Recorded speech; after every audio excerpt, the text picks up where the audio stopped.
ভোটের দিন আপনারা কোনো রকম উচ্ছৃঙ্খলতা, কোনো রকম বিশৃঙ্খলতা, সহিংস আচরণ, ভোট কেন্দ্র দখল করার মতো কোনো দুঃসাহস আপনারা করবেন না।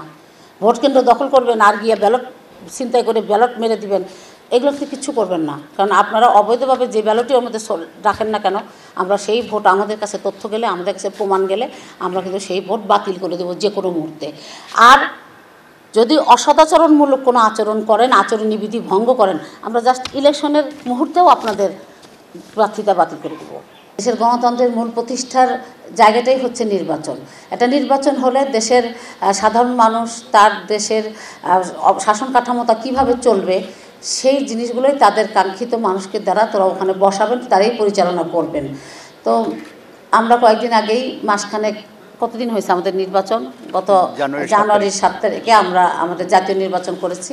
সেই নির্বাচনটা কিন্তু আপনারা সবাই জানেন, সবার মতেই খুবই একটা ভালো নির্বাচন হয়েছে। জনগণের ইচ্ছার প্রতিফলন ঘটেছে, তারা এসেছে নিজের পছন্দ মাফিক প্রার্থীকে ভোট দিতে পেরেছে। তো আমরা চাই তারই ধারাবাহিকতায় আমাদের এই জাতীয় উপজেলা পরিষদ নির্বাচনটাও স্থানীয় নির্বাচনের একটা গুরুত্বপূর্ণ অংশ। এটা এই নির্বাচনটাও যেন সুন্দর, সুষ্ঠু, অবাধ, নিরপেক্ষ হয়, যাতে ভোটাররা এসে তাদের পছন্দ মতো প্রার্থীকে তাদের ইচ্ছা মতো ভোট প্রয়োগ করে দিয়ে চলে যেতে পারে। সেই পরিবেশটা যেন তৈরি হয়, সেই পরিবেশটা বজায় থাকে এবং একটা শান্তিপূর্ণ পরিবেশে যেন, উৎসবমুখর পরিবেশে যেন ভোটটা হয়। ভোটটা দেবেন কে বলেন? ভোটটা দেবেন কিন্তু ভোটারবিহীন ইলেকশন, এর কিন্তু কোনো মানে কি বলবো যে সৌন্দর্য নাই, গ্রহণযোগ্যতা নাই, কিছুই নাই, আনন্দও নাই আমার কাছে মনে হয়।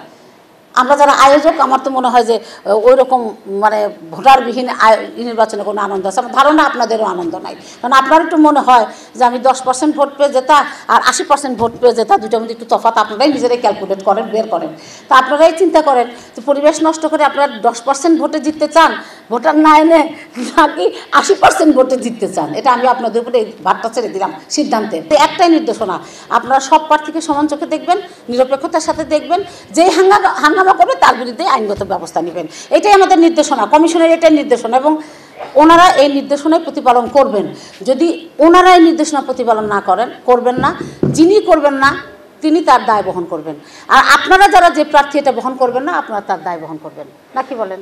আপনাদের কৃতকর্মের দায় আমাদের সাথে যারা আছেন পরিবেশ তৈরি করার কাজে তারাও নেবেন না, ওনাদের কৃতকর্মের দায় আপনারা নেবেন না, কমিশন নেবে না। কমিশন কারোরই দায় নেবে না। কমিশন যেটা নেবে আপনাদের বিরুদ্ধে, সবার বিরুদ্ধে অ্যাকশন নিয়ে একটা শান্তিপূর্ণ পরিবেশ তৈরি করবে। আত্মীয় স্বজন ভোটে দাঁড়াতে তো আইনে বাধা নাই, ভোটে তো দাঁড়াতেই পারেন। যে কোনো যোগ্য নাগরিক যিনি ভোট, আইনে যাদের ভোট করার জন্য যোগ্যতা দেওয়া আছে যে বিধানগুলো, এগুলো যদি কারো প্রতিপালন করে থাকে, তিনি যদি অযোগ্য বিবেচিত না হন, শুধু আত্মীয় স্বজন বলে তাকে অযোগ্য করা যাবে না, এটা আইনেও কোনো স্যাংশন দেওয়া নাই। তো সঙ্গত কারণে ওনারা করবেন, কিন্তু ওনারা আত্মীয় স্বজন বলেই ওনারা যা খুশি তাই করবেন, এটা কিন্তু ওনারা পারবেন না। এই আচরণবিধি সবার জন্যই প্রযোজ্য যদি উনি প্রার্থী হন।